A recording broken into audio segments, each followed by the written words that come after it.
That was the beat. Hey, Steve Hawk. Dennis, nice to play Welcome here to this evening. SongCraft.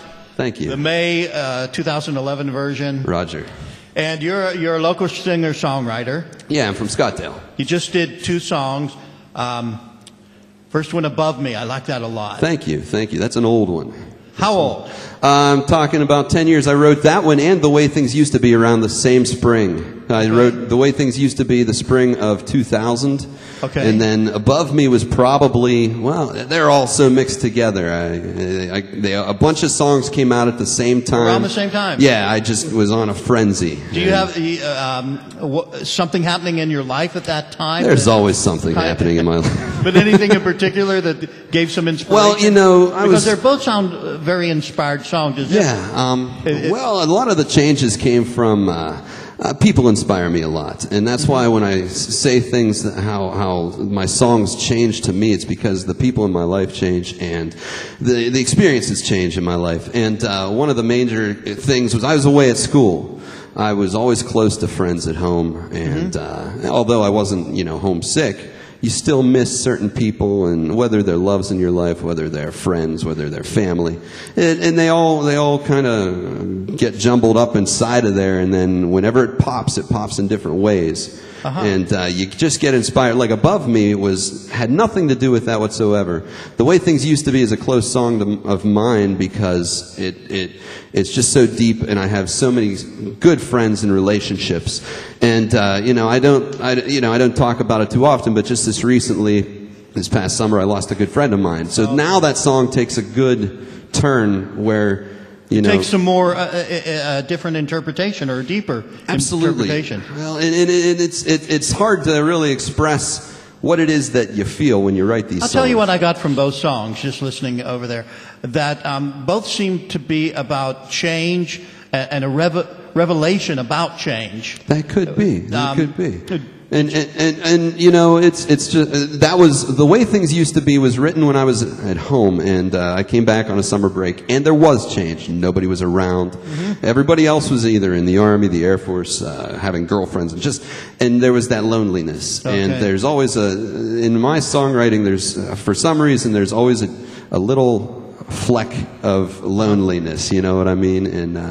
And it's. Let me ask you also. Sure. Now, some songwriters are extremely prolific, but maybe not every one of their songs are all that great.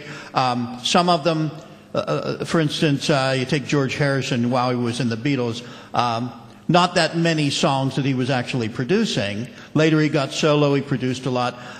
Do you find that you create a lot of songs? So many, let's say, that you have some that you throw away or whatever, Absolutely. Okay.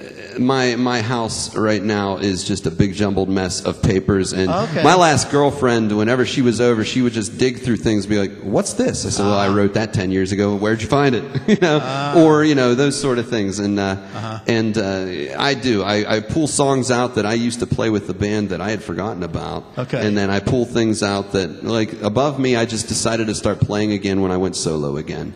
Yeah. And that was a song that always was in there, and it was always on paper, but it was one of those songs that whether I never had the confidence to play it or I just didn't feel like it was time, I don't know what it was, but like now I'm excuse my crudeness, but going balls to the wall, and I'm playing whatever comes out there, Okay. You were with bands, and I hadn't heard any of your bands. I've only seen you solo, but you seem to have a solo style that's very pronounced. In other words, this may be an older reference, but if I say that I got a sense of a voice kind of like Pete Seeger, putting it out there in a big way. But are there more recent influences directly, or you just found your own? Well, that's people who know me personally know that that's a given. Above Me, The Way Things Used to Be, all came out at the time where I was picking up and listening to and really taking to heart Social Distortion's Untitled album. Okay, yeah. Somewhere Between Heaven and Hell. Yeah. And The Way Things Used to Be itself was, and I hate to say it, but it's mimicking an artist but not turning out the right way, so you get your own song. You know what I mean? And you can't help being influenced. Right, and I was going through my changes, and that was a big thing. And there's something that I remember all the time going to parties. when you're 20, 21 years old and you're going to parties thinking you're going to get chicks, and then you come home with a case of beer instead, and it's a good thing you have a guitar. You know what I mean? It's one of those things where then you pop in your favorite album, you take what you get, and then you play what. Okay. You start writing your own stuff. All right. Yeah. That's kind of ridiculous, but I mean, No, you know, a lot of no. guys can relate to that, and I think a lot of songwriters and a lot of you know, they have that little bit of loneliness whenever. Well, the other thing being, you know, a songwriter is one thing. A singer-songwriter also has the drive, and I see this in you, to share it.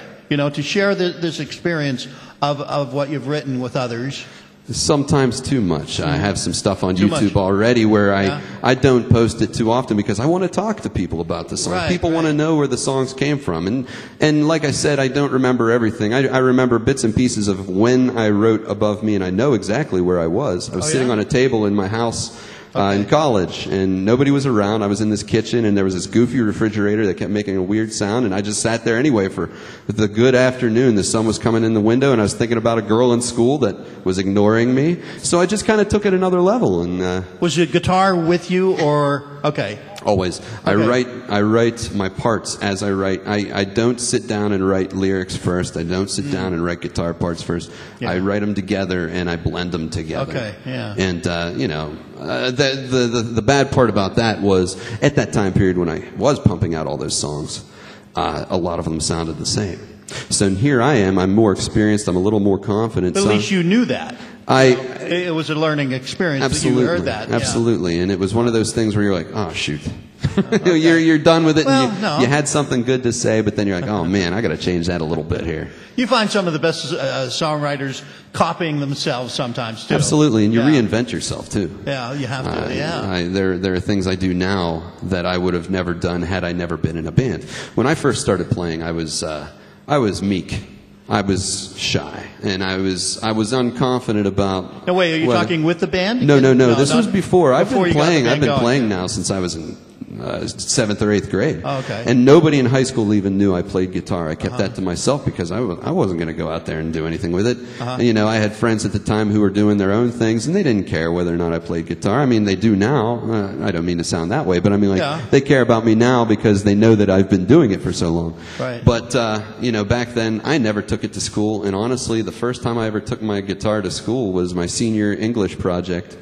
And everybody thought, well, even friends that have known me for a long time were like, wait a second, you don't play guitar, do you? And it just kind of popped from there. I went to college with some original music, and there were one or two guys there who were just inspired me to keep doing it. One guy in particular, and we're not friends anymore, but I really wish we were, just so that he could see what I've been doing lately. Could still turn around with that. Your last band, you were the main, you were the front person. Yes. Okay. Yes. Good. Yeah, well, you know what, though? I always looked at it as That takes a lot of confidence. Well, that's the thing. does. I didn't have it going in, but I Okay. wanted to do it. You got to get it to get it. And we played some pretty cool shows, some neat venues, and we traveled around. And then it was all my friends and all the people I met along that pathway in those 3 years that really brought me out. So, like, whenever I started playing this acoustic thing, I thought, well, who cares what people think? Yeah. You know what I mean? I enjoy it, and you know, these songs are now deep inside, and so it's like it's time to just get it out and start. And you know, there'll be phases, I'm sure, in the future. You may have a band again. Are you Absolutely. thinking? Yeah. Well, that's the thing. And I was an art major in college, and one thing I found out is you go through phases. Yeah. I'm right now, personally, the last time I wrote a song was last August. I'm working on a couple, but I know I'm not trying to force them out because I've never have. And that's the way this is. This is just a phase right now. I might find a drummer tomorrow. I don't know. I know quite a few people who are fitting the bill right now, but you got to also mesh with the right people. It's like a marriage. Yeah. You know what I mean? Yeah, Because holding a band together is one of the toughest things in the world to do, really. Absolutely. Before I forget, there's one question I tend to ask every singer-songwriter. In the moment of writing, do you feel you're in a kind of trance? Is there a special state of mind that is different from... Well, obviously it's different, but... I'd have to say emotional. It's an emotional thing. I think a lot of people have a rough time handling their emotions. I was at one time too, and I was always a journal writer. I was always a writer, and this was a way to just get these feelings and thoughts out, so that I wouldn't make an ass out of myself, so to speak. Well, I guess that's one way of putting it. I see what you mean. And it's one of those things where, like, but actually a trance, sitting down the it. process, you mean. Yeah.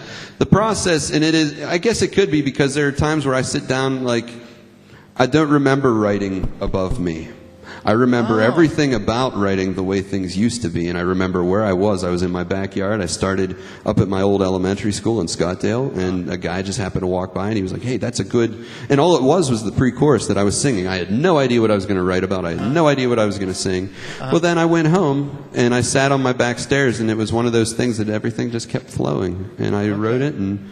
It just came together, and over the years I've been able to polish it one little bit at a time. And when I played that song in my with my band on our debut album, Missing Screws, and that's where I always played it fast. When I first played it, I did a solo album back in '01. Never mixed, never mastered, just with this little white kid who wanted to be a little white rapper, and so you did it real fast? I did. I played it fast. That's how I originally did. That's the first cut. Yeah, and then I played it fast. I wrote it fast, and like I said, I was inspired by Social Distortion. 2 songs from that album, Ball and Chain and Story of My Life. And so I kind of wanted to give my own edge to my music and kind of pay homage to what I've always been listening to. I don't know if this is a good or bad thing. I don't hear a lot of Social Distortion in it. It's uniquely you. That's fine. Your influence. That's fine, but that's like that's what I said. It's like when you're trying to become your own artist. When you first start out, you play cover songs of songs that you enjoy, or you have a certain style of voice, and people say, "Oh, you sound like this." So you try to mimic that. Well, in the artist form, just like painting, just like drawing, you study artists. And you study them to the point where you want to be them almost, in certain cases, with your craft. But then what happens is, in not becoming them, you kind of become your own. You know what I'm saying? Yeah. And then you just kind of go from there. And then when people start to get drawn to what you're doing, you kind of say, okay, well, what can I do now? And we're all conglomerations of influences throughout our life anyway. It's starting with our parents and the peers, even when we're in kindergarten or whatever. So it all becomes a mesh, whether it's another artist or not. Absolutely. Yeah, and that's the thing, and that's where the lyrics come from. That's where the heart comes from, because, I didn't live the same life as other artists have, so I have to kind of do my own thing and write about. And the tough part is writing a song that people can relate to. Writing a song with your lyrics, with your words, with your heart, and having someone say, yeah, I know exactly how you feel. That's really cool. I've found something kind of unique just in what you said. We got to run up there. That's fine. But oftentimes, the weirder the emotion and the situation than the song, the more the listener identifies. Rather than trying to say something broad and general, specifically odd sometimes is because everyone inwardly thinks they're a weirdo too. Yeah. It's like, that's why that song Creep by Radiohead is so big. People identify. Everyone who hears it, I'm sure if Obama heard Creep, he think, I feel just like that. I feel that, brother. I'm a weirdo. And that's the thing. Well, we're going to wrap it up because of time. Dennis, thank you. Thanks for having me down here. Great here. interview. And thank you. You got one more song, and I'd love to hear it. Yeah. Sweet.